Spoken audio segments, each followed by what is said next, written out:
Bienvenue pour la suite de ce tutoriel Adventure Game Studio. Alors on va continuer le petit jeu qu'on avait commencé avec Dark Vador. Et là on va le faire interagir avec un autre personnage. Donc on va créer un nouveau personnage, exactement comme on a créé Dark Vador. Donc on crée un dossier Luke, voilà, donc on va faire venir Luke Skywalker. On va chercher les images exactement comme la dernière fois, donc télécharger sur le même site dont je vous ai parlé dans la première vidéo. Et donc on va importer les sprites donc au format tiled, donc c'est-à-dire que ce sont tous les sprites déjà bien placés dans une seule et même image, au même format que Dark Vador, donc il sera à la même échelle.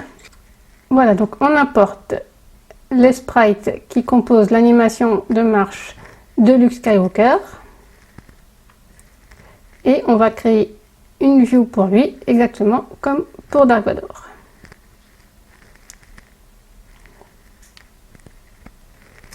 Donc on va créer une nouvelle view, donc là ce sera Luke marche, et on importe les sprites un par un pour reconstituer l'animation de marche.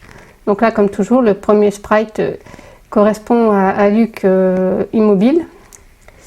Voilà, donc on teste l'animation dans le show preview et on fait ça pour chaque direction, en bas, à gauche, à droite et en haut. Et on vérifie toujours bien dans la preview que l'animation est bien fluide. Donc ensuite, une fois que ça c'est fait, on va créer le nouveau personnage. Voilà, donc on appelle, c'est Luke, donc c'est comme caractère pour pouvoir l'appeler dans le script et se souvenir, donc c'est le personnage de Luke Skywalker. Et donc le real name, c'est le nom qui va apparaître pour le joueur. Voilà, donc on lui attribue la view de Luke qui marche. Par contre là on va changer la couleur pour quand il parle. Comme ça, on saura bien à chaque fois qu'il parle, soit Luke, soit Dark Vador. Donc voilà, pour Luke, on va mettre le bleu comme la couleur de son sable laser. Et on va le placer quelque part dans la room. Voilà, ici c'est très bien. Donc il va prendre automatiquement le niveau de zoom de l'aire de marche avec lequel ses pieds sont en contact.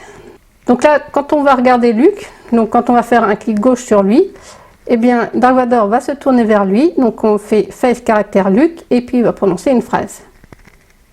Par contre, quand on va interagir avec lui, donc avec le clic droit, eh bien, il va venir lui parler. Donc on va le faire se rapprocher de lui, donc player walk pour le faire marcher, aux coordonnées de Luke x plus 50, donc il sera, et Luke y, donc il sera sur la même ligne que Luke, mais un peu plus vers la droite. Ensuite, voilà, il fait face à lui, Luke va lui faire face. Et Dark Vador va prononcer une phrase.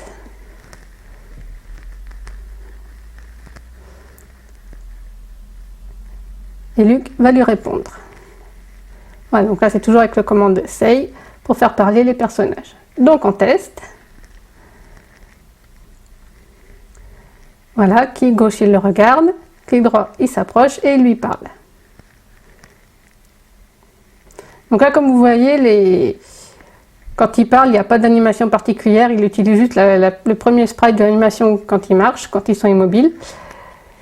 Mais il y a moyen, naturellement, de faire une animation spéciale pour quand il parle, donc en faisant bouger la bouche et la tête, par exemple. Alors maintenant, on va donner le sable laser à Luke.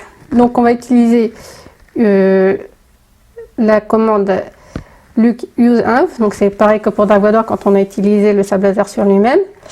Là, c'est sur Luke. Donc on précise bien toujours qu'il utilise le sable laser. Donc player active inventory, il sabre. Et donc là pareil, il se rapproche de Luke, il lui fait face et il lui dit qu'il lui donne. Voilà, donc Luke le refuse. Bon après s'il lui passait vraiment, il aurait fallu faire en sorte qu'il perde le sable dans son inventaire et que ce soit Luke qui le récupère. Mais bon, ça ce sera pour une autre fois. Voilà, donc on teste. Donc on ramasse d'abord le sable laser pour l'avoir dans l'inventaire, sinon on ne peut pas lui donner bien sûr. Et ensuite on prend le sable laser, on clique avec sur lui et il essaye de lui donner. Et voilà. Donc ce sera tout pour cette fois. Et ben je vous dis à bientôt pour une prochaine vidéo avec Adventure Game Studio.